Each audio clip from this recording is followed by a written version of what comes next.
श्रीराम जय राम रघुराम।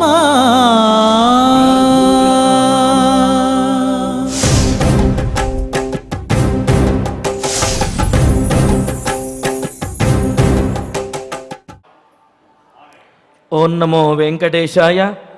पटुतर जलवाहध्वानमादाय चापं पवनजवनमेकं बाणमाकृष्य तूणात् अभयवचनदायी सानुजः सर्वतो मे रणहतधनुजेन्द्रो रामचंद्रः सहायः।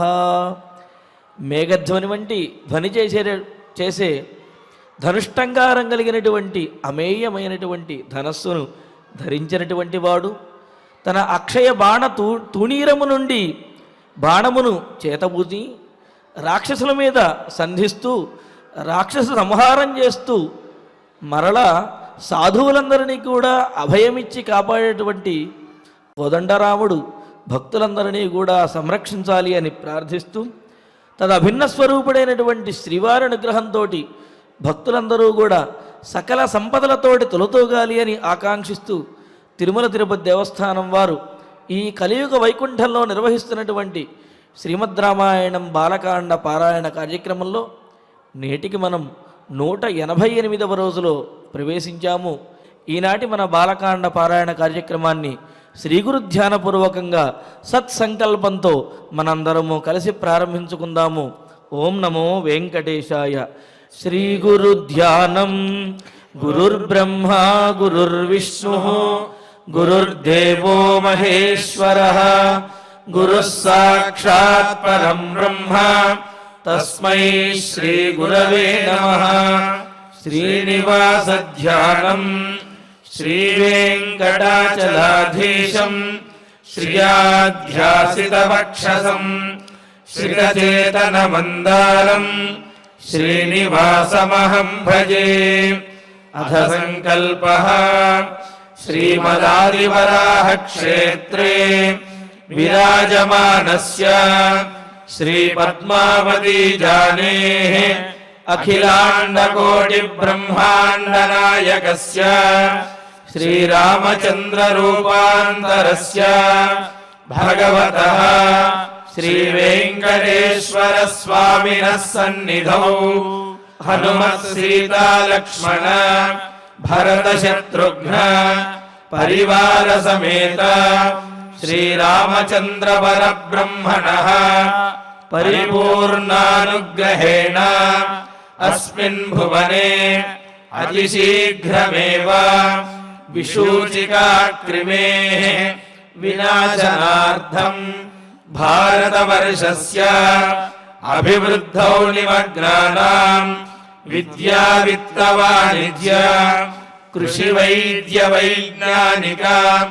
దేశ రక్షణాదిరంగేషు విద్యమానానాం ఆస్తిక మహాజనానాం సర్వేషాం సకుటుంబానాం ఆయురారోగ్యైశ్వర్య సద్బుద్ధి సర్వశుభ ఫల ప్రాప్త్యర్థం తేషాం సర్వతోముఖాభివృద్ధి ద్వారా శ్రీరామరాజ్యస్య పునర్వ్యవస్థాపనార్థం అనూఢానాం శీఘ్రమేవ వివాహ సిద్ధ్యర్థం దంపతీనాం అనుకూల దాంపత్య సిద్ధ్యర్థం సంతానార్థినాం శీఘ్రమేవ సత్సంతాన ప్రాప్త్యర్థం తతః పితృదేవతా ప్రీత్యర్థం గో సంరక్షణార్థం చ సకల సంపత్ప్రదే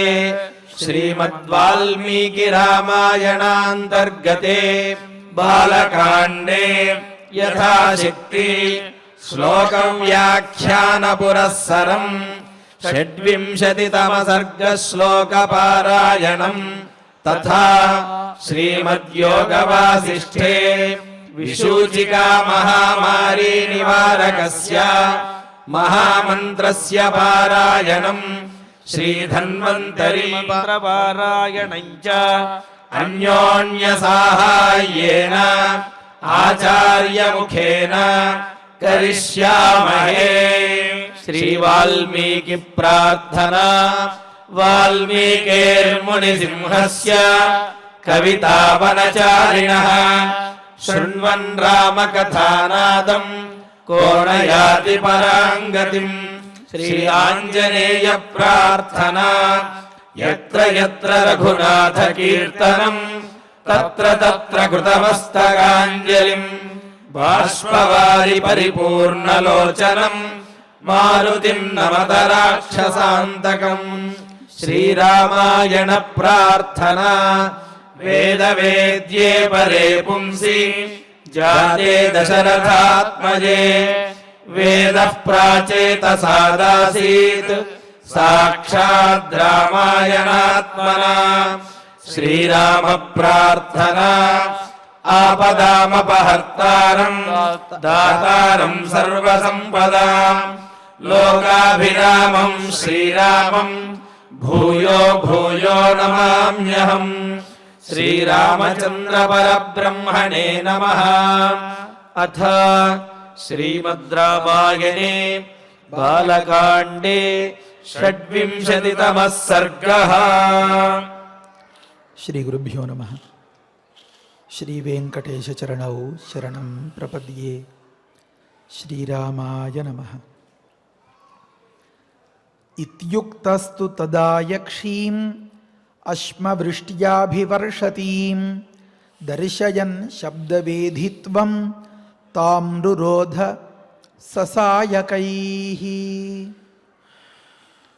12 సంవత్సరాల బాలరాముడు భయంకరమైనటువంటి కీకారణ్యం, అంతకంటే కూడా భయంకరమైనటువంటి ఆ తాటక, కంటికి కనపడక చేతికి చిక్కక రకరకాల మాయలతో అదృశ్యమైపోయే శక్తితో కోరిన రూపాన్ని ధరించి పిట్టలా ఉందా, పులిలా ఉందా, సింహంలా ఉందా, చెట్టులా ఉందా, మొక్కలా ఉందా, పుట్టలా ఉందా, పాములా ఉందా, రకరకాల ఊహకు అందని రూపాలతో చాలా పరమ దారుణంగా కొండరాళ్లను బండరాళ్లని చేతికి అందిన వాటిని వడగళ్ల వానలాగా ఆ పసివాడి మీద అలా కురిపించేస్తూ ఉంటే, పసివాడు అని అనేకంటే కూడా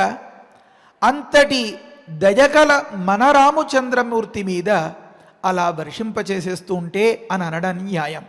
ఎందుకంటే బాల్యం కంటే, పసితనం కంటే పాపం ఆ దయ, ఆ జాలే సాహసించలేక ఇంకా ఇంకా అడ్డు తగులుతోందన్నమాట. ఆ సందర్భంలో విశ్వామిత్రుల వారు, నాయన రామచంద్ర, అలంతే ఘృణయ, నీకు దయ చాలు నాయనా, ఇంకా వేళ మించిపోతే, అస్తమయం అయిపోతే రాత్రిపూట అసురులకు ప్రాబల్యం పెరిగిపోతుంది, ఏమీ చెయ్యలేని నిస్సహాయులం అయిపోతాం కనుక అని బోధించిన తరుణంలో సహా ఆ రామచంద్రమూర్తి అంటే ఆ ఒక్కసారి ఆ దృశ్యమంతా మనకి కళ్ళకి కడుతున్నారన్నమాట మహర్షి వాల్మీకి. నిండా దుమ్ము కొట్టుకుపోయి కన్నెదురుగా ఏముందో తెలియనంతటి మేఘాలు కమ్ముకున్నట్లుగా ఒకానొక పొగమంచులాగా దుమ్ము అంతా ఆవరించేస్తే రాముడెవరో లక్ష్మణుడెవరో తెలియనంతగా ఇద్దరు ఒకటి అయిపోయి బూడిద కొట్టుకుపోయి ఉన్న ఆ సందర్భంలో, అందుకనే ఆ ఇంతవరకు చెప్పిన అన్ని మాటల్లో రాఘవవు రాఘవవు అని చెప్పుకుంటూ వచ్చారు తప్ప రామలక్ష్మణవు అని చెప్పడానికి అవకాశం లేదు. ఎందుకని ఎవరు రాముడు ఎవరు లక్ష్మణుడు తెలియకుండా ఉంది అన్నమాట ఆ స్వరూపం. అంతటి దుమ్ము కొట్టుకుపోయిన ఆ పరిస్థితిలో ఇది ఈ విధంగా ఉక్త విశ్వామిత్రులు గురుదేవుల చేత చెప్పబడిన వాడై తదాతో అప్పుడు రాముడు ఒక గొప్ప ప్రక్రియ చేశారట. ఏమా ప్రక్రియ అంటే, కనిపించకుండా బాధిస్తోంది, ఇది రాక్షసమాయతో తికమక పరుస్తోంది, ఎటువైపు గురిపెట్టి బాణం కొడదాము అంటే అది కనిపిస్తే కదా. ఇక్కడ ఉంది అని అనుకుని ఇలా గురిపెట్టే లోపు అది పక్కకి జరిగిపోతూ ఉంటే గురి తప్పే పరిస్థితి వచ్చేస్తూ ఉంటే రాముడికి ఇంకా సహనం హద్దులు మీరిపోయింది. ఆ సందర్భంలో శబ్దవేధిత్వం దర్శయన్ అశ్మవృష్ట్యా అభివర్షంతీం తాం యక్షీం సాజకై రురోధ అని అన్నారు. శబ్దవేధి అనే ఒకానొక విద్యను ప్రదర్శించేటట రాముడు. అంటే గమనించండి, శబ్ద యస్మాత్ ప్రదేశాత్ ఉత్పన్న తత్ర వేద అని అన్నమాట. అంటే మనం ఎదుర్కొనేటటువంటి ఈ దాడి ఎటువైపు నుంచి వస్తోందో అది రాయి తీసిన చప్పుడు కానీ విసిరిన చప్పుడు కానీ దాన్ని గమనిస్తే, అంటే ఎంత సూక్ష్మంగా, ఎంత అవధానంతో, ఎంత ఏకాగ్రతతో ఆ పరిశీలన ఉండాలో గమనించండి. ఆ సందర్భంలో మనిషి అనేకంటే రాక్షసి వ్యక్తి కనిపించకపోయినా, దాని చేష్టలు దాని ప్రవృత్తులు తెలియకపోయినా, ఆ ప్రవృత్తులు చేష్టలు ఆధారంగా వచ్చి పడిపోతూ ఉన్నటువంటి పెద్ద పెద్ద ఫిరంగి గుళ్ళలాగా ఉన్నటువంటి ఆ బండరాళ్ళు ఎటువైపు నుంచి వస్తున్నాయో ఆ శబ్దాన్ని గమనించి క్షణకాలంలో అటువైపు బాణాలు విడిచిపెట్టి దాని యొక్క ఆగడాల్ని తాత్కాలికంగా రురోధ అడ్డగించెను, నిలిపెను అని ఒక మాట చెప్పారు. శబ్దవేధి విద్యను ప్రదర్శిస్తూ అశ్మవృష్ట్యా అభివర్షంతీం రాళ్లను వర్షింపచేసేస్తూ ఉన్నటువంటి తాం యక్షీం ఆ యక్షిని ఆ తాటకను సాయకై బాణములతో రురోధ అని అన్నారు. అయితే అప్పుడు ఆ తాటక ఏం చేసింది? సా రుద్ధ శరజాలేన మాయాబల సమన్విత అభిదుద్రావ కాకుత్స్థం లక్ష్మణంచ వినేదుషి. కనిపించకుండా మాయలతో ఈ రాక్షస పన్నాగాలతో ఇన్ని రకాలుగా యుద్ధాలు చేస్తూ ఉన్నా ఇంకా ధీటుగా సమాధానం చెప్తూ ఉండేటటువంటి ఈ రాముడి తాకిడికి తట్టుకోలేక, అబ్బెబ్బే ఇంకా మాయలతో పని లేదు, ఈ రాక్షసత్వం కూడా ఏకాస్త మనకు ఉపయోగించట్లేదు, ఈ కామరూపం వగైరాలు అని చెప్పి అట మాయాబల సమన్విత సా మాయలలో ఆరితేరినటువంటి, ఈ మాయలలో ప్రధానమైనటువంటి బలంగా కలిగినటువంటి ఆ తాటక శరజాలేన రుద్ధ ఇంతల్లా వచ్చి పడిపోతూ ఉంటే, ఇంతల్లా తను విసిరినటువంటి ఆ బండరాళ్ల కంటే కూడా వేగంగా, అంటే రాముడు ఎంత నైపుణ్యంతో, ఎంత ఒడుపుతో, ఎంత కౌశలంతో ఆ తాకిడికి సమాధానం చెప్తున్నాడో గమనించాలి. ఒక్కొక్క బాణం వేస్తుంటే ఆ బండరాయి తునాతునకలై ఎగిరిపోతోంది. తమ్ముడిని గురువుగారిని కాపాడుకుంటున్నాడు. అంతలోనే మళ్ళీ దానిని నిరోధించడం కోసం ఇంకొక రాయి తీసివేసే వ్యవధానం కూడా ఇవ్వకుండా బాణం ప్రయోగం చేస్తున్నాడు. అంటే ఏమి కౌశలం, అసలు ఎంత నేర్పు, వీటన్నింటికంటే మించి ఎంత గుండె ధైర్యం. ఆ సందర్భంలో మన వాళ్ళు చెప్తూ ఉంటారు కదా, స్ట్రెస్ మేనేజ్మెంట్ అని అంటూ ఉంటారు. ఒత్తిడిని తట్టుకోవడం, సమస్య ఎదురైనప్పుడు, పరిస్థితిని చక్కదిద్దాల్సి వచ్చినప్పుడు, మన కర్తవ్యాన్ని అందంగా పాటించి గొప్ప సిద్ధిని పొందాల్సి వచ్చినప్పుడు తడబడకుండా, తప్పటడుగులు వేయకుండా, తప్పులు చేయకుండా స్థైర్యంగా గుండె ధైర్యంతో నిలబడాల్సి వచ్చినప్పుడు మనం ఎవరిని గుర్తు తెచ్చుకోవాలి? మన రాముణ్ణి, 12 ఏళ్ల పసి బలరాముణ్ణి మనం గుర్తు తెచ్చుకోవాలన్నమాట. కనుక ఈ విధంగా ఈ కౌశలాన్ని ప్రదర్శిస్తూ ఉంటే ఈ తాకిడికి తట్టుకోలేక, అబ్బే ఇంకా మాయలతో లాభం లేదు అని శరజాలము చేత, అంటే పరంపరగా వచ్చి పడిపోతూ ఉన్నటువంటి ఈ శరములు అంటే బాణములు, దీని చేత రుద్ధ అడ్డగింపబడినదై, అంటే రాయి తీసివేసే వ్యవధానం కూడా మన రాముడు ఇవ్వట్లేదన్నమాట. వినేదుషి భయంకరమైనటువంటి ధ్వనిని, నాదాన్ని చేస్తూ ఉన్నదై, కాకుత్స్థం లక్ష్మణంచ అభిదుద్రావ, ఈ రామలక్ష్మణులకు ఎదురుగా అలా అలా పెద్ద పెద్ద అంగలు వేస్తూ ఒక్కొక్క అంగతో భూమి దద్దరిల్లిపోతోంది అన్నట్లుగా, ఒక్కొక్క అరుపుతో దిక్కులు పిక్కటిల్లుతున్నాయి అన్నట్లుగా, పై ప్రాణాలు పైనే పోతున్నాయి అన్నట్లుగా ఆ వనవాసం చేస్తున్నటువంటి ఈ తాటకానయాయులందరికీ కూడా అది అలా అలా మీదకి ఉరుకుతున్నట్లుగా వస్తూ ఉంటే అక్కడ ఒక దగ్గర రాస్తారు, పంగలకర్ర అని లేకపోతే ఉండేలు అని వ్యవహరించేస్తూ ఉంటారు. ఈ పక్షుల్ని వాటిని వేటాడేటప్పుడు ఒక తాటి మధ్యలో ఒక రాయిని పెట్టి గిరగిరగిరగిరగిరగిరా తిప్పి గురి చూసి విదిలి పెడితే ఎక్కడో ఆకాశంలో ఎగిరేటటువంటి గద్ద సైతం అది తగిలి పడిపోతుందన్నమాట. అది ఆ వేటగాడి కౌశలం. ఆ మాదిరిగా ఉండేలు అనే ఒకానొక ఒడిసెలో సంధించి విసిరినటువంటి రాయి ఏ రకంగా రివ్వుమన అలా ఎగిరి మీదకు వచ్చేస్తూ ఉంటుందో అలా వచ్చి పడిపోతోందట ఈ తాటక. బెదరలేదు మన రాముడు, చెదిరిపోలేదు, ఏకాగ్రత ఎక్కడ కుంటుపడలేదు, ధైర్యం సన్నగిల్లలేదు. అప్పుడు తామాపతంతీం వేగేన విక్రాంతాం అశనీమివ శరేణోరసి వివ్యాధ సా పపాత మమారచ. చెప్పారు విక్రాంతాం. ప్రతి దగ్గర వాల్మీకి మహర్షి చెప్పేటటువంటి ఆ మాటల్లో అక్కడ ఉండేటటువంటి ఆ దృశ్యం అలా కనిపిస్తూ ఉంటుందన్నమాట. క్రాంత అన్నదానికి క్రము పాద విక్షేపే అంటారు, అడుగులు వేయడం. ఇది విక్రాంతగా ఉందిట, విశేషేణ. ఇంతకుముందు ఎవరు ఊహించలేనంతగా తను ఎరగనట్లుగా అంతంతటి అంగలు వేసుకుంటూ అడుగులు వేసుకుంటూ అలా వచ్చి మీద పడిపోతుంటే రెప్పార్పే వ్యవధానం కూడా లేకుండా వచ్చి పడిపోతుంటే ఎలా? అశనీమివ. రెండర్థాలు ఇక్కడ. ఒకటి వజ్రాయుధం లేదా పిడుగు అన్నమాట. పిడుగు పడేటటువంటి వేగాన్ని, మెరుపు మెరిసేటటువంటి వేగాన్ని మనం అంచనా అయినా వేయగలమా? వెయ్యనేలేమన్నమాట. అలాంటి స్థితిలో నిలబడిన వాడు మన బాలరాముడు. కనుక విక్రాంతం అశనీమివ, ఒకానొక పిడుగులాగా వచ్చి పడిపోతూ ఉండేటటువంటి, అంత వేగేన ఆపతంతీం, అంత వేగంగా వచ్చి పడిపోతున్న తాం ఆ తాటకను రామ లోకానికి అంతకి సంతోషాన్ని పంచే, మునులందరూ సర్వస్వం విడిచిపెట్టి తన యందు క్రీడించేలాంటి ఉత్తమోత్తమ స్వరూపం కల, మళ్ళీ ఒక మాట, కౌసల్య సుప్రజారామ, మన కౌసల్య ముద్దు బిడ్డడైన దశరథ మహారాజు దగ్గరగా తీసుకుని ఒళ్ళోకి నిండుగా దీవించి పంపించినటువంటి, విశ్వామిత్రుల వారి ఉపదేశాన్ని పొందినటువంటి, తమ్ముణ్ణి గురువుగారిని తన కౌశలంతో కాపాడుకుంటూ ఉండేటటువంటి, నిండుగా సముద్రమంత దయ కలిగినటువంటి ఆ రాముడు సరైన సమయానికి సరైన నిర్ణయం చేసుకున్నాడనమాట. అంటే క్షణాల్లో కాదు, క్షణంలో 100వ వంతులో నిర్ణయాలు జరిగిపోతాయి. అలాంటి సందర్భంలో ఆ లక్ష్యాన్ని ఛేదించగలుగుతారు. అంటే ఎంత సూక్ష్మ బుద్ధి, ఎంత నిశితమైనటువంటి బుద్ధి, షార్ప్నెస్ అంటారే. గమనించండి రాముడు ఏం చేశాడు.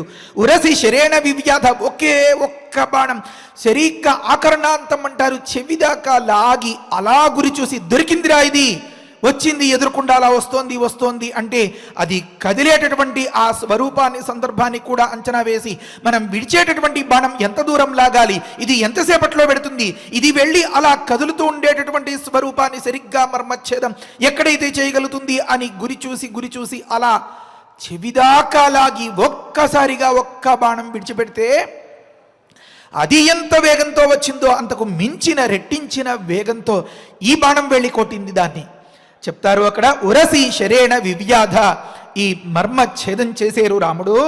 సా పపాత మమారచ, వెంటనే అది కుప్పకూలిపోయింది. పపాత మమారచ, మరణించింది కూడా అని చెప్తారు. అంటే ఎన్ని శస్త్రాస్త్రాలు విశ్వామిత్రుల వారి దగ్గర, ఎన్ని నైపుణ్యాలు. అంటే విశ్వామిత్రులు క్షత్రియులు కదా, మరి పరశురాములు వగైరాలు వారిని పరిశీలిస్తే వారు సహజంగా బ్రాహ్మణోత్తములైన క్షాత్రధర్మాన్ని పాటించి, మరి 21 సార్లు క్షత్రియ వంశమే అనేదే లేకుండా ఏదో చేస్తాను అని పట్టం కట్టుకుని కంకణం కట్టుకుని తిరుగుతూ ఉండేటటువంటి మహనీయులు ఎంతో గొప్ప మంది. వీరి ఎవరి వల్లైనా అయ్యిందా? మన రాముడి దగ్గర ఏమి ఉపకరణాలున్నాయి, ఏమి సాధనలున్నాయి, ఏమి సామగ్రి ఉంది. ఎప్పుడో చెట్టు మీద చిగురుటాకును గురిపెట్టి తెల్లవారి పెందరాళే అందరికంటే ముందుగా లేచి దాన్ని సాధన చేసి గురువుగారు నేర్పినటువంటి విద్యలో కాస్త పట్టు తెచ్చుకోవాలనే ఆ పసితనం, ఆ కసి, ఆ తపనే తప్ప ఇంతకుముందు ఎప్పుడైనా సరే ఇటువంటి సంఘటనలను ఎదుర్కొన్నాడా మన రాముడు? కానీ కాదు, లేనే లేదు.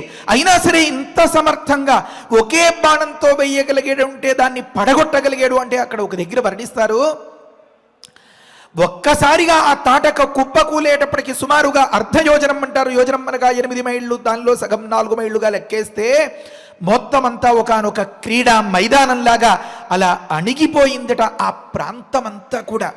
చాలా అద్భుతమైనటువంటి అంశాలన్నీ ఇక్కడ సరే, ముందు మనం ఎక్కడ మొదలు పెట్టామంటే మన రాముడి దగ్గర ఏమి సాధనాలు, ఏమి ఉపకరణాలు ఉన్నాయి?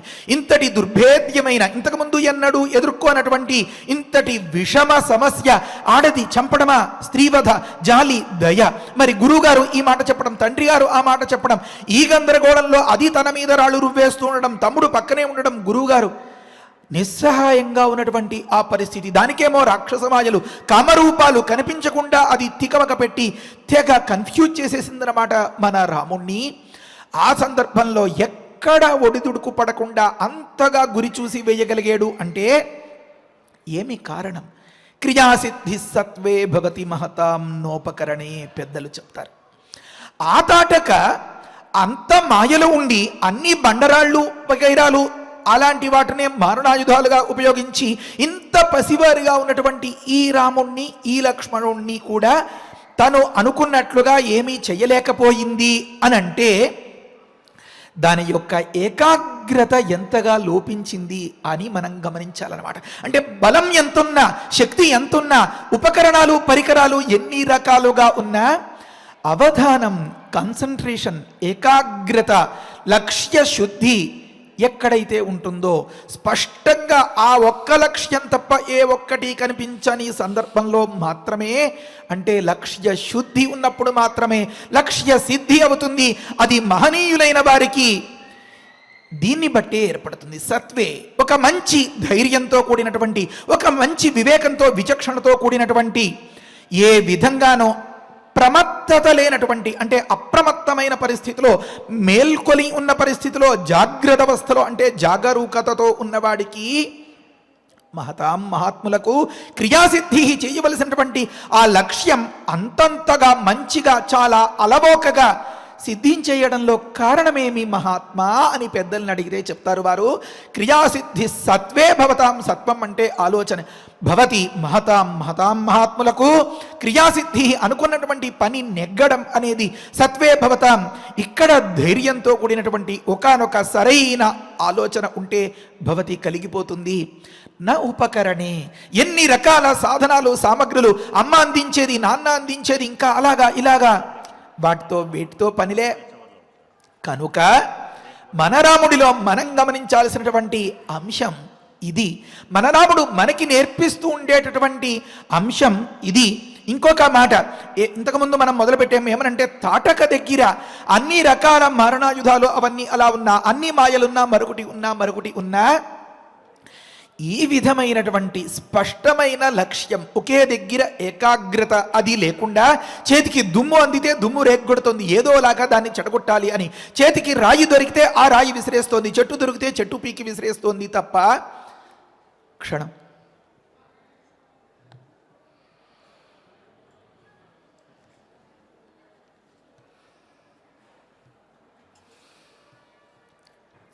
శ్రీరామ శ్రీరామ శ్రీరామ ఏ రకంగానో ఆ తాటక అనుకున్నటువంటి ఆ లక్ష్యాన్ని చేరుకోలేకపోయింది. మన రాముడో ఒక చిన్న బాణం, ఏవైనా అస్త్రశస్త్రాలు ఉపదేశింపబడ్డాయా అంతవరకు గమనించండి. గురుదేవులు వశిష్ఠుల వద్ద విద్యాభ్యాసం చేశారు. వారికి మంత్రోపదేశం అంటే ఒకప్పుడు వశిష్ఠుల వారి ద్వారా ఆ గాయత్రి మంత్రోపదేశం జరిగింది. మరి వచ్చే దారిలో గురువుగారు ఆకలికి బాధపడతారేమో, పాపం పిల్లలు, దాహానికి గొంతు ఎండిపోతుందేమో అని బల అతిబల అని రెండింటిని ప్రసాదించారు. ఏవైనా అస్త్రాల్ని ఉపదేశం చేశారా? లేనే లేదు. కానీ అంత ధీటుగా అలా ఎదుర్కోగలిగాడు అంటే మన రాముడు ఒకే ఒక్కటి. ఇది తల్లి పెంపకం వల్ల, ఆ తండ్రి నేర్పించినటువంటి ఆ శిక్షణ వల్ల, ఆ గురుదేవుల యొక్క వారు చేయించినటువంటి ఆ విద్యాభ్యాసనం వల్ల, అధ్యాపనం వల్ల, ఇలా ఆలోచించుకుంటే అలా అది మన మనస్సులకే వదిలిపెట్టేస్తారన్నమాట వాల్మీకి మహర్షి. దీన్ని బట్టి మనం గమనించాల్సిన అంశం ఏమి అంటే, పిల్లలు తప్పుదారి పట్టకుండా మంచిగా వారిని ఒక సన్మార్గంలో నడిపించేలాగా నిరంతరం దానికే పూనుకొని, ఆ ప్రయత్నంలో ఎక్కడైనా ఒక దగ్గర తనకు చెడ్డ పేరు వస్తుందేమో, తన మీద ప్రేమ తగ్గిపోతుందేమో అనే అడ్డంకులు లేకుండా దాన్ని పక్కన పెట్టి, బారెడు పొద్దెక్కినా లేవని పిల్లవాడిని తట్టి లేపేస్తే కమ్మటి నిద్ర పాడు చేస్తావేంటమ్మా అని ఆ పిల్లవాడు విసుక్కుంటాడేమో. అమ్మ ఇంతే ప్రొద్దుడే నిద్ర లేపేస్తుంది అని చెప్పి నాన్న దగ్గరికి వెళ్ళి ఫిర్యాదు చేస్తాడేమో, కంప్లైంట్ చేస్తాడేమో. ఈ మాటలేమీ లేకుండా వాడు లేవాల్సిందే, లేచి చదువుకోవాల్సిందే అని అనుకున్నప్పుడు, ఆ కర్తవ్య నిర్వహణం చేయించాలి అని అనుకున్నప్పుడు తల్లి వీటన్నింటినీ పక్కన పెట్టి కాస్త ముద్దుగా కాస్త ప్రేమగా లాలిస్తూ అయినా సరే అతడిని నిద్ర లేపుతుంది కదా. కౌసల్యమ్మ అలా నిద్ర లేపింది. ఎందుకని? నహితే బ్రాహ్మణ కార్యాత్ ఋతే బ్రాహ్మణ కార్యాత్ వై కిమన్యత్ కార్యమస్తి వై, ఇవన్నీ అనుకున్నాం కదా మనం గతంలో. కనుక అలా నిద్ర లేపింది. మరి తాటక ఏం చేసింది? తన పబ్బం గడుపుకోవాలి అని ఆ కొడుకుని వెంట వేసుకుంది. తనను పాడు చేసుకుంది, కొడుకుని పాడు చేసుకుంది. ఇచ్చిన అవకాశాలు మహర్షి కానీ లేకపోతే మనరాముడు కానీ ఏ ఒక్కదాన్ని సద్వినియోగం చేసుకోలేదు ఆ తాటక. ఇక్కడ మనం ఇంకొక అంశం కూడా చెప్పుకోవాలి. ఈ ఆడదాన్ని నేను వధించడానికి స్త్రీ స్వభావత రక్షిత అని రాముడు చెప్పాడు కదా, దీన్ని నేను చంపాలనుకోవట్లేదురా, చంపడానికి మనసు రావట్లేదురా. మరి మాట తప్పాడా? ఇప్పుడు మన కంటితో మామూలు దృష్టితో ఆలోచిస్తే రాముడు తాటకని చంపి పారేసాడు అని అర్థం. కానీ అసలు రహస్యం వేరే, దాన్ని చెప్పుకుందాం మనం.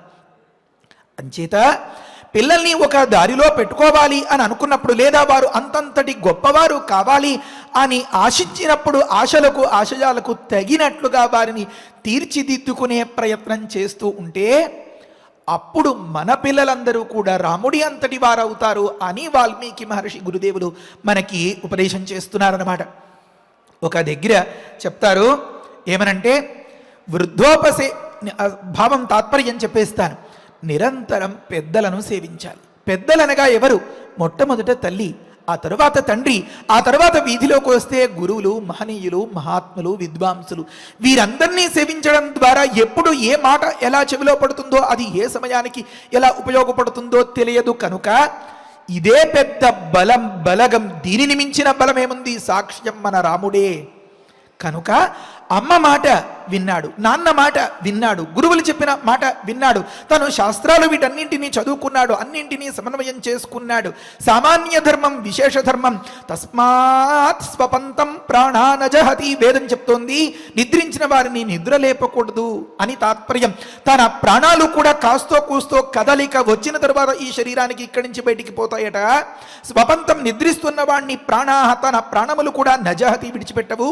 గురుగారు చెప్తారు ఏమనంటే, నాయనా ఆ మరణకాలంలో ఒక్క క్షణకాలమైనా సరే కాస్త ఈ శరీరానికి తెలివి ఏర్పడుతుంది, ఆ వెంటనే ఆ ప్రాణాలు పోతాయి అని. సరే, ఇప్పుడు మనం తెలుసుకోదలిచినటువంటి అంశం ఏమంటే, నిద్రిస్తున్న వాడికి నిద్రాభంగం కలిగించడం మహాపరాధం, సామాన్య ధర్మం. వేల్టికి నిద్ర లేపాలి. వాడు మేల్కొన్న తరువాతనే వాడి జీవితం మొదలవుతుంది. కనుక మేలు కొలుపు అవసరం. ఇటు నిద్ర నుంచైనా సరే, అలా నిద్రాణావస్థగా ఉండి కర్తవ్యాన్ని విడిచిపెడుతూ ఉండేటటువంటి అవస్థలో అయినా సరే, అటు తల్లికో తండ్రికో మిగతా వారికో ఒకానొక సందర్భంలో పిల్లవాడు ఏది అడిగితే అది చక్కగా చేసి పెట్టి వాడిని దగ్గర కూర్చోపెట్టి కథలు చెప్తూ తినిపించాలి. వాడు సంతోషించాలి. ఆ సంతోషంలో తన సంతోషం చూడాలి. సామాన్య ధర్మం కావచ్చు. ఒకానొక సందర్భంలో మరి 10 మంది వచ్చినప్పుడు అదంతగా వీలు కాకపోతే, వాడికి ప్రత్యేకంగా వండలేకపోతే, వండిన దానిని పంక్తిలో ఏదో బలపక్షం అంటారు కదా అలా చెయ్యకుండా, బాలపక్షం అంటారు కదా అలా చెయ్యకుండా, పంక్తిలో బలపక్షం అనేదే న్యాయం. అలా చెయ్యకుండా వీడికొకటి వాడికొకటి అని భేదం చూపించి వచ్చిన అతిథుల్ని తక్కువ చెయ్యకుండా వారందరికీ ఏది వడ్డిస్తే అది కూడా వీడే తినాలి, తిని తీరాలి. అదే క్రమశిక్షణ. ఈ విధంగా ఏది సుఖమో దాన్ని దక్కించాలి, సామాన్య ధర్మం. ఏది అవసరమో దాని పట్ల తట్టి లేపాలి, మేలుకొలుపు అవసరం. ఈ విధంగా తాటక, మారీచుడు, కౌసల్యాసు ప్రజారాముడు, మనరాముడు, దశరథులు, వశిష్ఠులు, విశ్వామిత్రులు వీరిని గమనిస్తే మనకి ఈ కర్తవ్యం పూర్తిగా బోధపడుతుంది అన్నమాట. సరే, ఒక్కసారి ఆ తాటక వధ దృష్టాంతం చూసుకుని తాటకను చంపాడా చంపలేదా దీన్ని మనం అర్థం చేసుకుందాం. ఆ తాటక అలా పడిపోతేట చెప్పాం, ఇంతకుముందు అనుకున్నాం కదా, 4 మైళ్ళ దూరం ఉన్నటువంటి ఆ ప్రాంతమంతా కూడా అలా అణిగిపోయిందట. అంటే ఎంత పెద్ద ఆకారంతో ఉందో అది గమనించండి. ఆ సందర్భంలో మరి ఇది ఇలాగా పెళ్ళు పెళ్ళు పెళ్ళు మన అలా విరిచి పడిపోతూ ఉంటే పెళ ఆ చెట్ల మీద ఉండేటటువంటి పక్షులన్నీ రెక్కలు టపటపటపటపా కొట్టుకుంటూ అలా ఎగిరిపోయాట. ఇంకొకటి జరిగింది. ఏమని? ఈ గాలికి అంటే ఈ విసురు వల్ల ఒక గాలి ఏర్పడుతుంది కదా, ఒక పెద్ద వస్తువు అమాంతం అలా పడిపోయేసరికి దానికి ఆ పరిసరాల్లో ఉన్నటువంటి చాలా చెట్లు అలా అలా అలా అలా ఊగాయట. కొన్ని మృగాలు అవి ఆ అడవిలో ఉండేవి అలా గుడ్లప్పగించి అలా చూస్తున్నట్లుగా ఉండిపోయాయట. పెద్దలు చెప్తారు ఈ సందర్భాన్ని, ఈ రోజుతో మనకి పట్టినటువంటి దారిద్ర్యం తీరిందిరా, మన దుఃఖమంతా పోయిందిరా అని చెప్పి మనం ఇన్నాళ్ళు ఈ అకృత్యాలు, ఈ ఘోరాలు, ఈ దుశ్చేష్టలు చూసి చూసి చూసి చూసి అలిసిపోయాం, ఇంకా మనం తట్టుకోలేం అని, ఎప్పటికీ మనకి మంచి రోజులు వస్తాయా మన కళ్ళెదురుగా, మళ్ళీ ఆ హోమాలు, పూజలు, పసిపిల్లల నవ్వులు, ఆ గజ్జల సవ్వళ్ళు ఇవి ఎదురవుతాయా అని ఎదురు చూస్తున్నట్లుగా ఉన్నటువంటి ఆ పక్షులంతా కూడా మనకి బాగా నచ్చినటువంటి మన అభిమాన ఆటగాడు ఆఖరి క్షణంలో ఊహించని రీతిలో ఒకానొక గొప్ప ప్రతిభను కనబరచడం ద్వారా మన దేశానికే గర్వకారణంగా ఆ ప్రయోజనం దక్కితే, మరి ఆ మైదానంలో చుట్టూతా ఉండేవాళ్ళు ఎంత ఏం చేస్తారు? ఒక్కసారిగా లేచి ఎవరికి వారే పక్కవారిని గమనించుకోలేనంతటి స్థితిలో ఉండి విజయోత్సాహంతో కరతాళధ్వనులు చేస్తారు కదా. ఆ మాదిరిగా ఈ పక్షులు రెక్కలు ఇలా ఇలా కొడుతూ ఉంటే జనులంతా కూడా సంతోషంతో తప్పట్లు కొడుతున్నట్లుగా ఉందిట ఆ వాతావరణం అంతా. మరి ఆ చెట్లు అలా అలా ఊగుతూ ఉంటే మరి ఈ ప్రేక్షకులు ఆనందోత్సాహాలతో సంతోషాలతో కొంతమంది కేరింతలు తప్పట్లు కొడుతుంటే, కొంతమంది ఇలా తలలూపుతూ ఈ చేతులు చూపిస్తూ వారికి తమ హర్షాన్ని ప్రకటిస్తున్నట్లుగా ఉందిట ఆ వాతావరణం అంతా. మరి నిశ్చేష్టగా అలా చూస్తూ ఉండిపోయినటువంటి ఆ జంతువులంతా కూడా ఈ ఆనందం వల్ల ఏర్పడినటువంటి ఆ నిశ్చేష్ట స్థితిని ప్రదర్శిస్తున్నట్లుగా ఉందట. మనం ఊహించని మన బంధువులు కానీ మన మిత్రులు కానీ ఎవరైనా హఠాత్తుగా అలా తలుపు తెరుచుకుని గుమ్మంలో తెల్లవారేసరికి ప్రత్యక్షం అయ్యారనుకోండి, ఇంకా రేపు వస్తావేమో అనుకున్నాను, కబురు చేస్తావేమో అనుకున్నాను, నేనే స్టేషన్కి వద్దామేమో అని అనుకున్నాను. ఈ మాటలకి అవకాశం లేదు. అవన్నీ తర్వాత తేరుకున్న తర్వాత ఏం షాక్ అయ్యేవా, నేను వచ్చింది అని చెప్పి వారిని కుదిపి లోపలికి తీసుకెళ్లి గాఢంగా కౌగిలించుకుంటుండేటటువంటి సందర్భాలు మనం లోకంలో గమనిస్తాం కదా. ఆ రకంగా ఈ అడవిలో ఉండేటటువంటి ఈ క్రూర మృగాలు సైతం భరించలేనంతటి ఈ దుస్థితికి ఈ రోజుతో ఒక ఫుల్ స్టాప్ ఏర్పడేసరికి అవంతటి తన్మయత్వంతో ఆనంద పారవశ్యంలో నిశ్చేష్టగా అలా ఉండిపోయాయట. అంతటి శుభప్రదమైనటువంటి ఆ తరుణం. సరే, ప్రకృతంలో ఒక మాట అనుకుందాం మనం. ఏమనంటే, రాముడు ఉరసి శరేణ వివ్యాధ సా పపాత మమారచ అని ఉంది కదా. శ్లోకం ఏమనుంది? శరేణోరసి వివ్యాధ సా పపాత మమారచ అని. అంటేట రాముడు చంపలేదట. మరి ఏం చేసేట? ఒక బాణం విడిచేట. ఈ విడిచిన బాణం ఈ తాటక యొక్క ఆ జీవాన్ని, అది సూక్ష్మంగా ఉంటుందన్నమాట, దాన్ని అలా రహస్యంగా పట్టుకుని ఓ దగ్గరికి చేర్చిందట. ఎక్కడికట అంటే ఇక్కడ ఏం చెప్పారు? మమార అని చెప్పారు కదా. పపాత మమార అని రెండు పదాలన్నమాట. మమార అన్నదానికి ఒక అంతరార్థం కూడా. పైకి మనకి మాత్రమే తెలిసే, అంటే సామాన్యులకి మాత్రమే తెలిసేలాగా ఒక భావం చెప్తారు. ఆగి కాస్త విశేషంగా పరిశీలించి నాన్న ఏం తెచ్చారో అని లోపల వెతికితే అక్కడ ఇంకా ఏవో కొన్ని రహస్యాలు కనిపిస్తాయి. ఊరికే చేతులు ఊపుకుంటునో లేకపోతే ఒక తటాకు బొమ్మో తెచ్చి నాన్న ఊరుకుంటారా? కాదు, వాల్మీకి మహర్షి చెప్పాలి. మన రామయ్య అంతరంగం పెద్దల వ్యాఖ్యానం ద్వారానే మనం వినగలగాలి. ఆ ప్రయోగాలు అలా ఉంటాయన్నమాట. 2-3 అంతరార్థాలు, తాత్పర్యార్థాలు వచ్చేలాగా. సరే, అసలు అర్థమేమో చెప్పండి అని అనిపిస్తోందా? మమారా అన్నదానికి మశబ్దానికి పరమశివుడు అర్థంట. మం ఆరా అన్నదానికి ఆరా అంటే పొందెను అని అర్థమట. రాముణ్ణి ఎవరైతే ఆశ్రయిస్తారో ఇతడు వెంటనే శివుడి దగ్గరికి పంపిస్తాడట. అలాగా ఈ తాటకను శివుడు సూక్ష్మ రూపంలో మం ఆరా అంటే శివుని పొందెను ఆ తాటక అని అన్నమాట. మం అంటే పరమశివుణ్ణి, ఆరా అంటే పొందెను అని, పరమశివుణ్ణి పొందెను ఆ తాటక రామ బాణం ద్వారా అని అర్థం అన్నమాట. అంటే రాముడు శివసాయుజ్యాన్ని పొందించాడు అని ఒక తాత్పర్యం. ఇంకొక తాత్పర్యం ఏమి అంటే,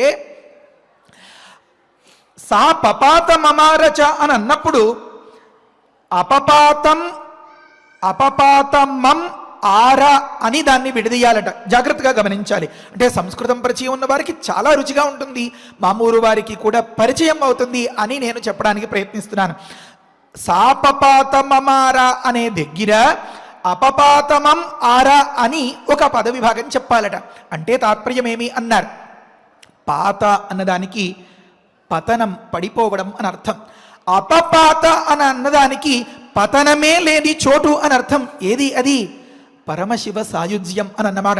అక్కడికి వెళ్ళిన వాళ్ళకి ఆ శివుడు ఏం చేస్తాడట, రామ తారకం ఉపదేశం చేస్తూ ఉంటాడు కదా అంతకాలంలో.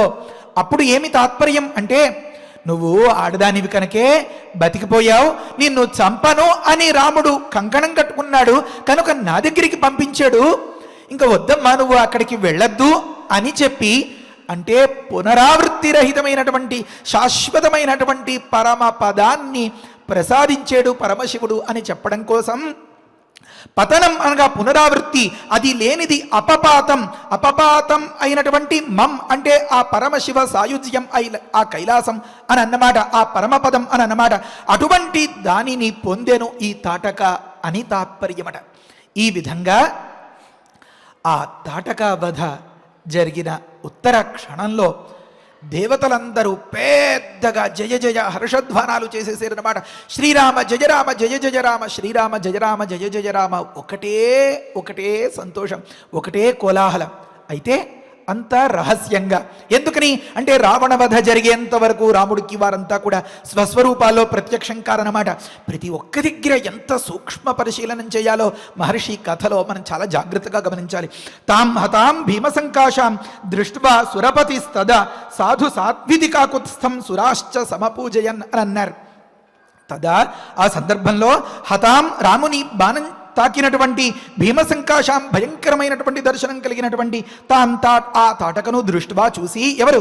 ఆ దేవతలంతా కూడా, దేవతల మధ్యలో ఉన్నటువంటి ఆ సురపతి దేవేంద్రుడు మరియు సురాశ్చ దేవతలంతా కూడా సాధు సాధు భేష్ భేష్ రామ అని అన్నట్లుగా శ్రీరాముణ్ణి నిండుగా మెచ్చుకుంటూ గొప్పగా ఇది కాకుత్స్థం సమపూజయన్ అని అన్నారు. గొప్పగా పూజించిరి అంటే పూలు పళ్ళు పట్టుకొచ్చి సహస్రనామార్చన చేసేరా కానీ కాదు, అభినందించారు అని తాత్పర్యం అన్నమాట, గౌరవించారు అని తాత్పర్యం అన్నమాట. అతడికి శుభాకాంక్షలు కోరుకున్నాడు. శ్రీరామ శ్రీరామ శ్రీరామ జయ రామ జయ జయ రామ అని అన్నట్లనమాట. ఈ విషయం ఎలా తెలిసింది అంటే తర్వాతి శ్లోకం గమనించాలి మనం.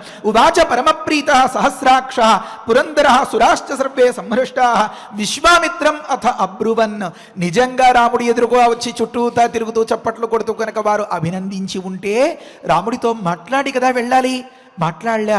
మరి విశ్వామిత్రుడితో మాట్లాడారు. ఇక్కడొక రహస్యం. ఎప్పుడు అని ఆ రాత్రి అయిపోయిన సందర్భంలో వారిద్దరూ ఇంత శ్రమకు ఆదమరచి అలా నిద్రపోతూ ఉంటే అంతటి ముగ్ధ మనోహరములైనటువంటి ఆ రూపాలు రెండింటినీ, రాముణ్ణి లక్ష్మణుణ్ణి చూసి దేవతలు పట్టరాని ఆనందంతో, అందున దేవేంద్రుడు ఇంకా తట్టుకోలేని పరవశంతో చెప్తారు. అక్కడ ఏం చెప్పారు?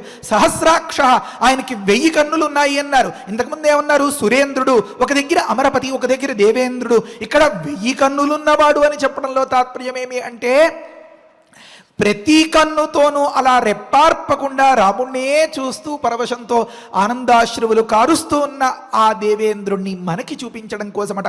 కనుక అటుపైన సహస్రాక్ష 1000 కన్నులు కలిగినటువంటి, అంటే 1000 కన్నుల నిండా ఆనందం నిండినటువంటి ఆ పురందర దేవేంద్రుడు పరమప్రీత, చాలా ప్రీతిని సంతోషాన్ని పొందినవాడై విశ్వామిత్రుడితో పలికేట్ట ఏమని? మళ్ళీ దేవతలంతా కూడా సురాశ్చ సర్వే సంహృష్టా, సర్వే అందరూ దేవతలు కూడా చాలా హర్షాన్ని పొందినవారై అబ్రువన్ పలికారట ఏమని? మునే కౌశిక భద్రంతే సేంద్రా సర్వే మరుద్గణా తోషితా కర్మణ అనేన స్నేహం దర్శయ రాఘవే. రాముడి మీద కాస్త స్నేహం చూపించవయ్యా. ఎందుకయ్యా? నీ దగ్గర అన్ని అస్త్రాలు శస్త్రాలు వీటన్నింటినీ పెట్టుకుని కేవలం బాహుబలమాశ్రిత్య భుజబలమాశ్రిత్య అని చెప్పి అలాంటి తాటకావధ చేయించావు అని. ఎన్ని రహస్యాలో. ఒక శిష్యుడికి మంత్రదానం, అస్త్రం ఇవన్నీ సమర్పించాలి అంటే అతడు సమర్థుడా కాదా, తట్టుకోగలడా లేదా, దాన్ని సరైన సమయంలో వినియోగించగలడా లేదా, దుర్వినియోగం అవుతుందా, దీన్ని అంతని ఆలోచించి పరీక్షించి ఇవాళ అలాంటి పరీక్షలో విశ్వామిత్రుల వారు మన రాముడికి పెట్టినటువంటి ఒకానొక ప్రవేశ పరీక్ష, ఎంట్రన్స్ టెస్ట్ ఈ తాటకావధ అట. కనుక మునే ఓ విశ్వామిత్ర మహర్షి కౌశిక తే భద్రం, నువ్వు నెగ్గేవయ్యా, నీకు శుభమగుగాక, నువ్వు నిజంగా విశ్వామిత్రుడవయ్యా. అంచేత అనేన కర్మణ ఈ జరిగినటువంటి ఈ కార్యక్రమం ద్వారా సేంద్రాహ దేవేంద్రుడితో కలిపి మరుద్గణాహ సర్వే సమస్త దేవతలు కూడా తోషితాహ చాలా సంతోషించారు. రాఘవే స్నేహం దర్శయ, రాఘవుని యందు ఇటుపైన ఇంకా పరీక్షలు ఆపి కాస్త ప్రేమ చూపవయ్యా అని అన్నారట. ప్రజాపతే కృషాశ్వస్య పుత్రాన్ సత్యపరాక్రమాన్ తపోబల భృత బ్రహ్మన్ రాఘవాయ నివేదయ అని అంటారనమాట. నీ దగ్గర ఎనలేని సంపద ఉంది కదా, ఇంతకుముందు పరమశివుడు నీ తపస్సుకు మెచ్చి నీకు ప్రసాదించాడు కదా.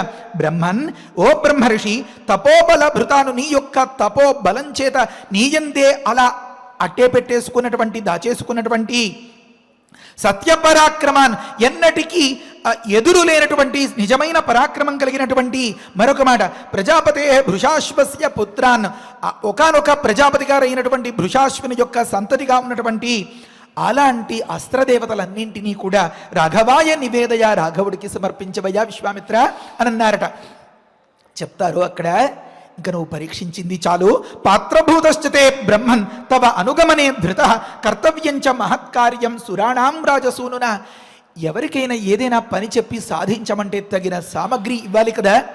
ఏ సాధనలు ఏ ఉపకరణాలు ఏమి లేకుండా ఈ పని చెయ్యి ఆ పని చెయ్యి అని చెప్పి టార్గెట్లు పెట్టి చెయ్యలేను అది వేధించడం న్యాయమా? చెయ్యలేదని అనడం ఉచితమా? ఏ పరికరాలు లేకుండానే ఇంతటి ఘోరమైనటువంటి తాటకను నీతో సహా, అంటే నువ్వు క్షత్రియ ధర్మంలో ఉన్నవాడు అని చెప్పడం తాత్పర్యం అన్నమాట. క్షత్రియ జన్మలో ఉన్నవాడు ఒకానొకప్పుడైనా సరే మరి ఈ తాటకను ఏం చేయలేదుగా విశ్వామిత్రుల వారు. ఇలాంటి స్థితిలో 12 ఏళ్ల పసివాడు ఇంకా మూతి మీద మీసమైనా మొలవలేదు, అంతటి లేతప్రాయంలో ఇలా చీదిపితే పాలుగారేలాంటి ఈ బాలరాముడు, పైగా నిద్దట్లో ఆ అందం ఇంకా అద్భుతంగా ఉంటుందన్నమాట. కాస్త గాలికి అలా అలా రెపరెపలాడే ముంగురులు, ఇంతటి వీరోత్సాహంతో పోరాడి ఆ తాటకను వధించి హాయిగా శ్రమ తెలియకుండా నిద్రపోతూ ఉండే సందర్భంలో రాఘవుణ్ణి చూపించి, ఇతడికే కనుక ఏ కాస్తైనా పరికరాలు ఉపకరణాలు సాధనాలు ఉంటే మరి ఇంకెంతటి ఘనకార్యాలు సాధిస్తాడయ్యా. కనుక బ్రహ్మన్, ఓ బ్రహ్మర్షి, తవ అనుగమనే ధృత, నిన్ను అనుసరించడంలో ఇతడు ఎంత మాత్రం వెనకాడకుండా అలా స్థిరంగా ఉన్నాడు. అంటే నిన్ను దాటి నిన్ను కాదని ఎప్పుడు ఏ పనికి పోడు, అంటే గురు ధిక్కారం చేయనటువంటి ఉత్తమమైనటువంటి శిష్యుడయ్యా. ఇంతకుముందు మనం అనుకున్నాం కదా, విశ్వామిత్రుల వారు చెప్పిన వెంటనే ఆ పనికి పూలుకుంటే చిన్న పిల్లాన్ని చేసి విశ్వామిత్రుల వారు ఆడదాన్ని చంపించేశారు అని చెడ్డ మాట వచ్చేస్తుంది అని చెప్పి ఆ తాటకకు రకరకాలుగా అవకాశాలు ఇస్తూ అయినా సరే అది ఇంకా దుర్మార్గంగా అలా విజృంభించేస్తూ ఉండేటటువంటి తరుణంలో ఆతతాయిగా ఉన్నదాన్ని చంపినా దోషం లేదు, పాపం అంటదు అని చెప్పి క్షత్రియ ధర్మాన్ని గుర్తించి మన రాముడు దాన్ని వధించి మనం ఛాత్రులం రా తమ్ముడు కనుక గురుగారికి ఆపేస్తాను. మీరు ఆవిడ కనిపిస్తే మొత్తం అయోమయమైపోతున్నా, ఉన్నదంతా మర్చిపోతాను నేను. ఒక్క క్షణం ఓపిక పట్టండి కాస్త. మనం ఛాత్రులంరా, ఎలా అయితే ఛత్రం ఆ తీవ్రమైన సూర్యరశ్మి మన మీద పడకుండా కాస్తుందో గురుగారికి చెడ్డపేరు రాకుండా కాయాలరా మనం అని చెప్పి ఇలా కాసుకున్నటువంటి ఇంతమ ఉత్తమ శిష్యుడి కంటే నీకు వేరెవరు దొరుకుతారయ్యా. కనుక ఇవన్నీ పట్టుకెళ్ళి అప్పచెప్పే వెంటనే రామయ్యకి అని చెప్పానమాట. నివేదయ, ఇచ్చేయి కాదు సమర్పించుకో అని చెప్తున్నారన్నమాట. కనుక బ్రహ్మన్ తవ అనుగమనే ధృత, నిన్ను అనుసరించడంలో మంచి ధీశాలి ధైర్యవంతుడు సత్శిష్యుడు ఇతడు. కనుక అయంతే పాత్రభూతశ్చ, నువ్వేదైనా ఇస్తే తీసుకోవడానికి ఇతడు పరమయోగ్యుడు. ఇచ్చిన దానిని తీసుకోవడానికి యోగ్యత ఉన్నవారిని పాత్రులు అంటారనమాట. అందుకనే పాత్రత ఎరిగి ప్రవర్తించాలి, దానం ఇవ్వాలి అని చెప్తూ ఉంటారనమాట. కనుక అపాత్రదానం కూడదు అని కూడా అందుకనే చెప్తూ ఉంటారనమాట. అవి విపరీతములైనటువంటి ఫలితాల్ని ఇస్తాయి. రావణాసురుడు వగైరాలు వీళ్ళే దీనికి ఉదాహరణ. 1000 ఏనుగుల బలంతో దిక్కుమాలిన మరణాన్ని పొందినటువంటి తాటక ఉదాహరణం అన్నమాట. కనుక పాత్రభూతశ్చ భవతి, కనుక రాజసూనున క్షత్రియ కుమారుడైనటువంటి మన రాముడి చేత, ఈ రాముడి చేత ద్వారా సురాణాం దేవతలందరికీ సంబంధించిన మహత్కర్మ కర్తవ్యం, గొప్ప గొప్ప ఘనకార్యాలన్నీ ఇంతకుముందు ఇటుపైన సాధించాల్సినవి ఉన్నాయ్యా అని చెప్పి విశ్వామిత్రుల వారికి ఉపదేశం చేసి ఆ దేవతలంతా మన రాముణ్ణి లక్ష్మణుణ్ణి మంచిగా స్తుతించి సంతోషంగా వారి వారి స్వస్థానాలకు చేరుకున్నారు అని చెప్పి ఆ కథను అంతటితో ముగిస్తారు. తదుపరి కథ విశ్వామిత్రుల వారు వీరికి ఈ విధమైనటువంటి అస్త్రశస్త్రాలని అన్నింటినీ సమర్పించడం. అయితే దానికి ముందు విశ్వామిత్రుల స్పందన ఎలా ఉంది, వారు నిద్ర లేచిన వెంటనే లేదా ఆ నిద్రకు ఉపక్రమించే క్షణకాలం ముందు అని రేపటి రోజున మనం గమనిద్దాం. శ్రీరామరక్ష. హరజే నమః. స్వస్తి. పారాయణ చేసుకుందాము. ఇత్యుక్తస్తు ఇత్యుక్తస్తు తదా యక్షీం తదా యక్షీం అశ్మవృష్ట్యాభివర్షతీం అస్మవృష్ట్యాభివర్షతి దర్శయన్ దర్శయన్ శబ్దవేధిత్వం శబ్దవేధిత్వం తామ్రురోధ తామ్రురోధ ససాయకైః ససాయకైః సారుద్ధాశరజాలేన ఆరుద్ధాశరజాలేన మాయాబలసమన్విత మాయాబలసమన్విత అభిదుద్రావకాకుత్స్థం అభిరుద్రావకాకుత్సం లక్ష్మణం చ వినేదుషీ లక్ష్మణం చ వినేదుషీ తామాపతంతీం వేగేన ఆమాపదంతీం వేగేన విక్రాంతామశనీమివ విక్రాంతామశనీమివ శరేణోరసి వివ్యాధ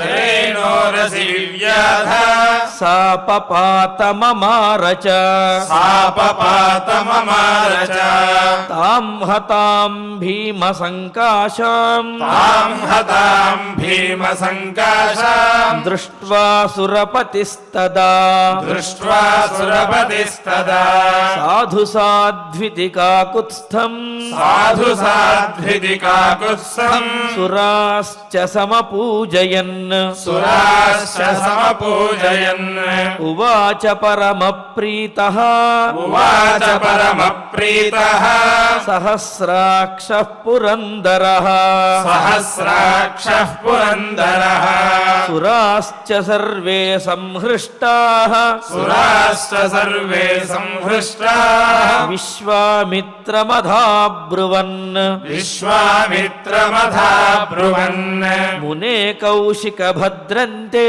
మునే కౌశిక భద్రంతే సేంద్రాः సర్వే మరుద్గణాః సేంద్రాः సర్వే మరుద్గణాః తోషితాః కర్మణానేన తోషితాః కర్మణానేన స్నేహం దర్శయ రాఘవే స్నేహం దర్శయ రాఘవే ప్రజాపతేః కృశాశ్వస్య ప్రజాపతేః కృశాశ్వస్య పుత్రాన్ సత్యపరాక్రమాన్ పుత్రాన్ సత్యపరాక్రమాన్ తపోబలభృతో బ్రహ్మన్ తపోబలభృతో బ్రహ్మన్ రాఘవాయ నివేదయ రాఘవాయ నివేదయ పాత్రభూతశ్చ తే బ్రహ్మన్ పాత్రభూతశ్చ తే బ్రహ్మన్ తవానుగమనే ధృతః తవానుగమనే ధృతః తవానుగమనే ధృతః తవానుగమనే ధృతః కర్తవ్యం చ మహత్కార్యం కర్తవ్యం చ మహత్కార్యం సురాణాం రాజసూనునా సురాణాం రాజసూనునా ఇత్యార్షే ఇత్యార్షే శ్రీమద్ రామాయణే శ్రీమద్ రామాయణే బాలకాండే బాలకాండే షడ్వింశతితమే సర్గే షడ్వింశతితమే సర్గే అష్టౌ శ్లోకాః అష్టౌ శ్లోకాః లోక కళ్యాణం కోసం ఈ భూమండలం మీద అవతరించినటువంటి రామచంద్రమూర్తి రాక్షస వధ తాటక వధతోటి ప్రారంభించి లోక కళ్యాణాన్ని ప్రారంభించారు స్వామివారు. మరి అటువంటి ఆ తాటక వధకు యుక్తమైనటువంటి శ్లోకాలను మనం పారాయణ చేసుకున్నాము. ఇక ఇప్పుడు ఫలశ్రుతి నుండి మంగళాంతం వరకు మనందరము కలిసి పారాయణ చేద్దాము.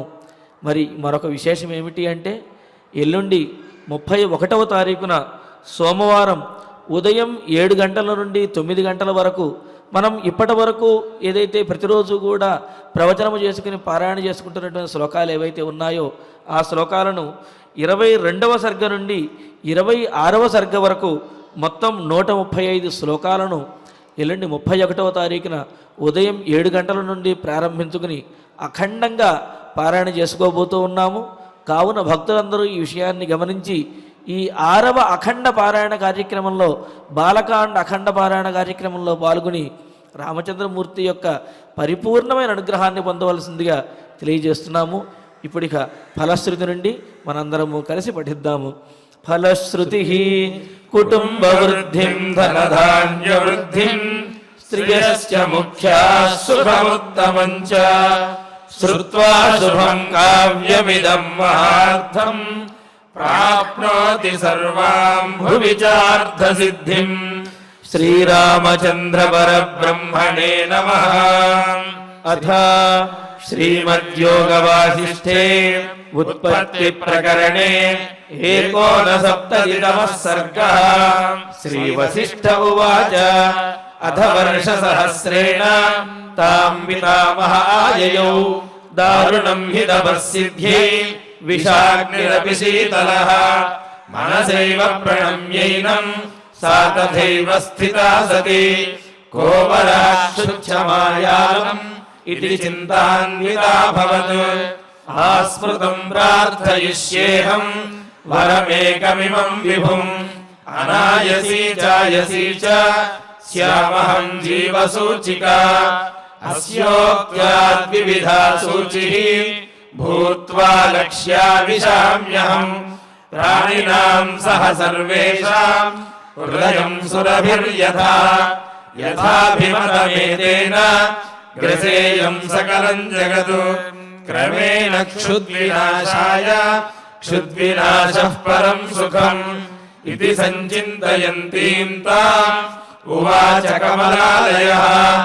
అన్యాదృశ్యాస్తథా దృష్ట్వా సరితాభ్రలవోపమం బ్రహ్మోవాచ పుత్రికర్కటికే రక్షః కులశైలాభ్రమాలికే ఉత్తిష్ఠత్వం తు దుష్టోస్మి గృహాణాభిమతం వరం.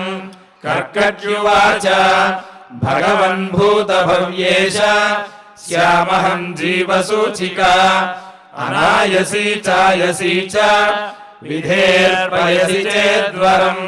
శ్రీవసిష్ఠ ఉవాచ ఏవమస్త్విదితా ముక్త్వా పునరాహ పితామహః సూచికాసోపసర్గా త్వం భవిష్యసి విశూచికా సూక్ష్మయా మాయయా సర్వలోకహింసాం కరిష్యసి. దుర్భోజనా దురారంభాః మూర్ఖా దుస్థితయశ్చ యే దుర్దేశవాసినో దుష్టాః తేషాం హింసాం కరిష్యసి. ప్రవిశ్యా హృదయం ప్రాణైః పద్మప్లీహాదిబాధనాత్ వాతలేఖాత్మికా వ్యాధిః భవిష్యసి విశూచికా. సగుణం విగుణం చైవ జనమాసాదయిష్యసి. గుణాన్విత చికిత్సార్థం మంత్రోయంతుమయోచ్యతే. బ్రహ్మోవాచ హిమాద్రేరుత్తరే పార్శ్వే కర్కటీ నామ రాక్షసి విశూచికాభిధానా సా నామ్నాప్యన్యాయబాధికా. తస్యాః మంత్రః ఓం హ్రీం హ్రాం హ్రీం రాం విష్ణుశక్తయే నమః. ఓం హ్రీం హ్రాం హ్రీం రాం విష్ణుశక్తయే నమః. ఓం హ్రీం హ్రాం హ్రీం రాం విష్ణుశక్తయే నమః. ఓం నమో భగవతి విష్ణుశక్తిమేనాం. ఓం హర హర నయ నయ పచ పచ మథ మథ ఉత్సాదయ ఉత్సాదయ దూరే కురు స్వాహ. హిమవంతం గచ్చ జీవ సహ సహ సహ చంద్రమండలగతోసి స్వాహ. ఓం నమో భగవతి విష్ణుశక్తిమేనాం. ఓం హర హర నయ నయ పచ పచ మథ మథ ఉత్సాదయ ఉత్సాదయ దూరే కురు స్వాహ. హిమవంతం గచ్చ జీవ సహ సహ సహ చంద్రమండలగతోసి స్వాహ.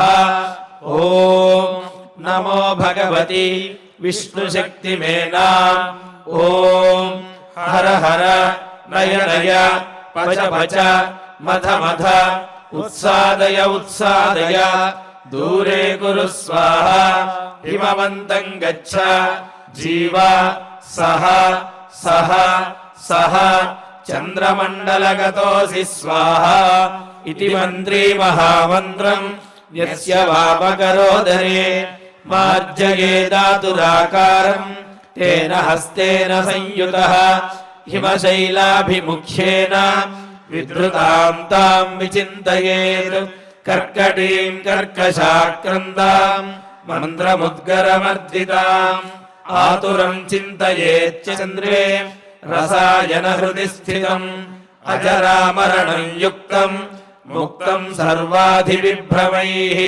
సాధకో హి శుచిర్భూత్వా స్వాచాంతః సుసమాహితః క్రమేణానేన సకలా ప్రోచ్ఛినత్తి విశూచికాం ఇతి గగనగతః త్రిలోకనాథః గగనగ సిద్ధగృహీత సిద్ధమంత్రః గతః ఉపగత చక్రవంద్యమానః నిజపురం అక్షయం ఆయం ఉజ్వలశ్రీః ఇతి శ్రీమద్యోగవాసిష్ఠే ఉత్పత్తి ప్రకరణే ఏకోనసప్తతితమః సర్గः అథ ధన్వంతరి ధ్యానం అచ్యుతానంద గోవింద విష్ణో నారాయణామృత రోగాన్ మే నాశయాశేషాన్ ఆశు ధన్వంతరే హరే ఆరోగ్యం దీర్ఘమాయుష్యం బలం తేజోధియం శ్రియం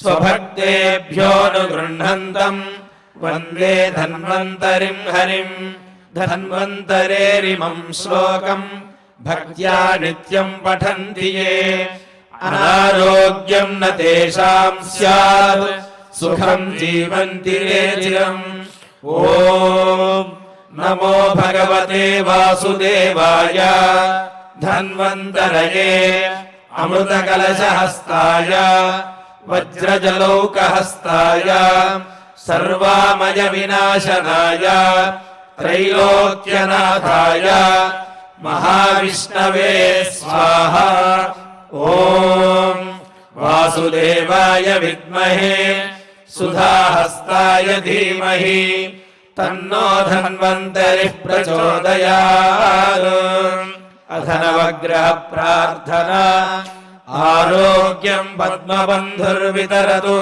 నితరాం సంపదం శీతరశ్మిః భూలాభం భూమిపుత్రః సకలగుణయుతాం వాగ్విభూతిం చ సౌమ్యః సౌభాగ్యం దేవమంత్రీ రిపుభయశమనం భార్గవః శౌర్యమార్కిః దీర్ఘాయుః సైంహికేయః విపులతరయశః కేతుః ఆచంద్రతారం అరిష్టాని ప్రణశ్యంతు దురితాని భయాని చ శాంతిరస్తు శుభం మేస్తు గ్రహాః కుర్వంతు మంగళం అధక్షమా ప్రార్థనా యదక్షరవదభ్రష్టం మాత్రాహీనం చ యద్భవేత్ తత్సర్వం క్షమ్యతాం దేవ నారాయణ నమోస్తుతే అథ భగవత్ సమర్పణం కాయేన వాచా మనసేంద్రియైర్వా బుద్ధ్యాత్మనా వా ప్రకృతే స్వభావాత్ కరోమి యద్యత్ సకలం పరస్మై నారాయణాయేతి సమర్పయామి అథ మంగళం శ్రియః కాంతాయ కళ్యాణ నిధయే నిధయేర్ధినాం శ్రీవేంకటనివాసాయ శ్రీనివాసాయ మంగళం. ఓం నమో వెంకటేశాయ. మనం ప్రతిరోజు కూడా బాలకాండ ప్రవచన పారాయణ కార్యక్రమాలను నిర్వహించుకుంటూ ఉన్నాము. అయితే ఈ పారాయణ కార్యక్రమాన్ని అఖండంగా కొనసాగించాలి అనే సంకల్పంతో ఈ బాలకాండ మొత్తాన్ని 16గా విభజించుకుని 16 అఖండ పారాయణాలు నిర్వర్తించాలి అని చెప్పి తిరుమల తిరుపతి దేవస్థానం వారు సంకల్పించారు. అందులో భాగంగా బాలకాండ 6వ అఖండ పారాయణ కార్యక్రమం ఎల్లుండి 31వ తారీఖున, ఈ నెల 31వ తారీఖున సోమవారం ఉదయం 7 గంటల నుండి 9 గంటల వరకు నిర్వహించబడుతుంది. కావున భక్తులందరూ కూడా ఈ బాలకాండ అఖండ పారాయణ కార్యక్రమంలో పాల్గొని స్వామివారి యొక్క పరిపూర్ణమైన అనుగ్రహాన్ని పొందవలసిందిగా తెలియజేస్తున్నాము. ఓం నమో వెంకటేశాయ.